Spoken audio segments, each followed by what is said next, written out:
বারবার তো ফেল হওয়া মানে নিজের কাছেও নিজের আত্মবিশ্বাস কমে যাবে, তাই না? তাই পরীক্ষা দিলে ভালো করে দেবো, নাহলে দেবো না।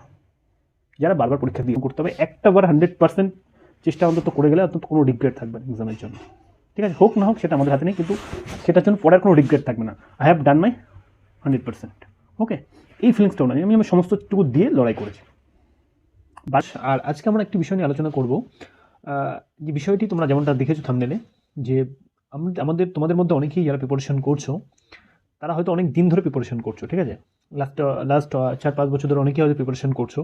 তারা আগে বহুবার হয়তো এক্সামে ফেল করেছো, বা করেছো, অনেক এক্সামেই ফেল করেছো, বা ব্যর্থতার সম্মুখীন হয়েছো। তারা কি আবার পরীক্ষায় বসবে? তাদের মধ্যে একটা নতুন করে বারবার একটা উদ্বেগ কাজ করে, যে আগেরবার ফেল করেছি, বা আগেরবার এটা হয়নি, এই এক্সামটা ক্র্যাক করতে পারেনি, তাহলে কি এবার আবার বসবো এক্সামে? বসা কি ঠিক হবে? কতদিন এইভাবে বসবো? এটাও তো সত্যি কথা যে লাগাতার এক্সামে বসতেই থাকছি, মানে পড়া তেমন করতে পারছি না, পিছনে একটা মন থেকে বারবার একটা ব্যাকওয়ার্ড একটা টান আসছে, মানে আসছে যে আমি ফেল করেছি আগেরবারে, এবারও হয়তো হবে না, আর কতদিন এইভাবে, এই ধরনের চিন্তাধারা অনেকের মধ্যে থাকে। তো তাদের কথা, এটাও সত্যি কথা যে তাদের জন্য একটা কথা বলতে চাই, যে লাগাতার এমনটা হওয়া উচিত নয় যে তুমি এক্সামের পর এক্সাম দিয়েই যাচ্ছ, এবং যেমনটা বলেছে না যে হাল কখনোই ছাড়বো না যতদিন না হয়, এই মাইন্ডসেট নিয়ে এক্সাম দিয়ে যাব, এটাও আমার মতে ঠিক নয়। কিন্তু এটাও অনেক মোটিভেশনাল ভিডিও তোমরা দেখো, হয়তো অনেক কিছু দেখো, কিন্তু এটা ঠিক নয়। কারণ এই কম্পিটিটিভ এক্সাম দিন দিন যত যাচ্ছে, তার কম্পিটিশন তত বাড়ছে, ঠিক আছে? এবং এই পরিস্থিতিতে তুমি যদি ঠিকঠাক পড়াশুনো না করো, শুধুমাত্র এটা নিয়ে বারবার এক্সামে বসছো আর নিজেকে সান্ত্বনা দেওয়ার জন্য, বা মানে বসতো যে আমি হাল ছাড়বো না, প্রতিবারই পরীক্ষা দেবো, তাহলে প্লিজ দিও না, ঠিক আছে? আমি এই ভিডিওতে এইটুকুনি বলতে চাই, তোমাকে কখন ছেড়ে দেওয়া উচিত, মানে কখন ছাড়া উচিত, এবং কখন ছাড়া উচিত নয়। আজকে এই ভিডিওতে এটাই আমি ডিসকাস করবো। দেখো, হতে পারে তুমি আগে 1বার 2বার 3বার পরীক্ষায় বসেছো এবং প্রতিবারই ব্যর্থ হয়েছো। সাপোজ WBCS বসেছো বা CGL বসেছো, বারবার ব্যর্থ হচ্ছ, ঠিক আছে?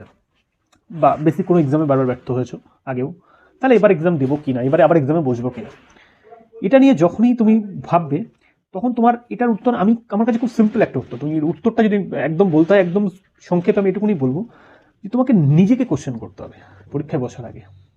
সাপোজ আগেরবার PSC ক্লার্ক হলো, হয়নি, ঠিক আছে, এবার কি আবার PSC ক্লার্ক হিসেবে বসবো? তোমাকে বুঝতে হবে যে কি আমি সত্যি 100% আগেরবারে দিয়েছি PSC ক্লার্কশিপ এক্সামের জন্য, নাকি কোনো কারণবশত এক্সামটা ভালো করে পড়তে পারিনি, মানে আগেরবারে ভালো করে পড়া হয়নি, জাস্ট এক্সামটা দেওয়া হয়েছে, বাট ভালো করে পড়ার সময় পাইনি, বা কোনো কারণবশত সেইভাবে মন থেকে যে প্রিপারেশনটা তুমি করতে চাইছো, সেই প্রিপারেশনটা তুমি দিতে পারোনি। এটাকে তোমাকে আগে জিজ্ঞেস করতে হবে নিজেকে।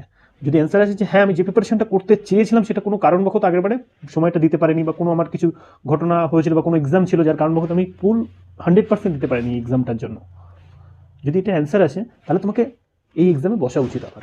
কারণ তুমি আগেরবার ফুল প্রিপারেশন দিতে পারোনি, একটা বার অ্যাটলিস্ট তোমার 100% প্রিপারেশন দেওয়া উচিত যে কোনো এক্সামে। মানে যে এক্সামটা তোমার টার্গেট, যেটা তোমার স্বপ্ন, সেটার জন্য একটা বার অন্তত পক্ষে 100% ফুললি প্রিপারেশন, মানে ফোকাস করে প্রিপারেশন করা উচিত। চাহে তুমি আগে 5বার বসো, 10বার বসো, তাতে কিছু যায় আসে না। আগে 5বার এক্সামে বসতেই পারে, অনেকে WBCS 5বার বসেছে, কিন্তু সেগুলো জাস্ট ট্রায়ালের জন্য বসতে গেছে। হ্যাঁ, আমি নিজেই প্রথম 1.5-2 বছর পড়াশোনা করে চাকরি পেয়েছি রেলে। তারপরে আমি 2-3 বছর কিন্তু জাস্ট বসিনি, মানে একদম পড়াশোনাই করিনি। 1বার 2বার তার মধ্যে WBCS বসেও ছিলাম, ঠিক আছে? একবার মেন্স দিয়েছিলাম, বাট তারপরে অনেকবারই হয়েছে, 1বার 2বার হয়নি প্রিলিমিনারিতে। যায় আসে না, কারণ আমি ক্যাজুয়ালি পড়াশোনা করেছি, পড়াশোনা করাই হয়নি সেইভাবে কিছু সিদ্ধান্ত, বা পড়াশোনা অনেকে করতে পারেনি, জাস্ট ট্রায়ালের জন্য এক্সামে বসেছে, ঠিক আছে? তাহলে তাদের মনে বারবার তখন ব্যর্থ হয়ে যাওয়ার পরে তাদের মনে হচ্ছে যে আমার তারা হবে না, আমি আগে ফেল করেছি। কিন্তু তুমি এটা তো দেখো যে তুমি এক্সামটার জন্য পড়েছো কিনা। তুমি যদি এক্সামটার জন্য সঠিকভাবে 100% প্রিপারেশন না করে থাকো, তাহলে তোমার এক্সাম দেওয়া উচিত, কিন্তু সিরিয়াসলি দেওয়া উচিত। বারবার কেন ট্রায়াল করবে, বারবার কেন? তাহলে তুমি একটা সময় পর ডিপ্রেশন চলে আসবে বারবার ট্রায়াল করতে গেলে, ঠিক আছে? তাই সুতরাং তুমি যদি ঠিকঠাক করে পড়াশোনা না করে থাকো, একবার সিরিয়াসলি 100% চেষ্টার সাথে এক্সামে বসা উচিত, এটা আমি মনে করি, ঠিক আছে? আর যদি উত্তর এটা আসে যে হ্যাঁ, আমি আগেরবার 100% প্রিপারেশন করেছি, আমার যতটুকু ক্ষমতা আমি তার ভিত্তিতে আমি সম্পূর্ণটুকু দিয়েছি, যদি এটার উত্তর এটা আসে, তাহলে কি এবার বসবো? তাহলে তোমাকে দুটো জিনিস দেখতে হবে, যে আগেরবারে যদি 100% প্রিপারেশন করার পরেও আমার অল্প কিছু মার্কসের জন্য আটকে গেছে, নাকি হিউজ মার্কসের ডিফারেন্স, কাট অফ থেকে অনেক পিছিয়ে ছিলাম। মানে আগেরবার 100% দেওয়ার পরে আমি অনেক পিছিয়ে ছিলাম, নাকি অল্প কিছু মার্কসের জন্য পিছিয়ে ছিলাম, এটা তোমাকে দেখতে হবে। মানে অল্প কিছু মার্কসের জন্য পিছিয়ে থাকো তুমি, সেটা কিন্তু আর একটা বার প্রিপারেশন করলে উঠে যেতে পারে। সুতরাং যারা আগেরবার প্রিপারেশন করেছো, অল্প কিছু মার্কসের জন্য পিছিয়ে রয়েছো, তোমাদের মনে হয় যে এবার প্রিপারেশন করলে আমার ঠিক ওটা উঠে যাবে, তাহলে তুমি আরেকটা বার প্রিপারেশন বসতেই পারো। কিন্তু এমনটা হয় যে আগেরবার বহু লাগাতার 5 বছর ধরে পড়ে আসছো এবং লাগাতারই তুমি কাটার থেকে অনেক পিছনে আছো, অনেক পিছনে আছো এবং বারবার তোমার ফুল চেষ্টা তুমি দিয়েছো, হচ্ছে না কোনোভাবেই, তাহলে আমি বলবো বেকার মোটিভেশন পিছনে ছুটে লাভ নেই। তুমি সাইডে কিছু করার চেষ্টা করো। সাইডে বহু বহু বহু উপায় আছে।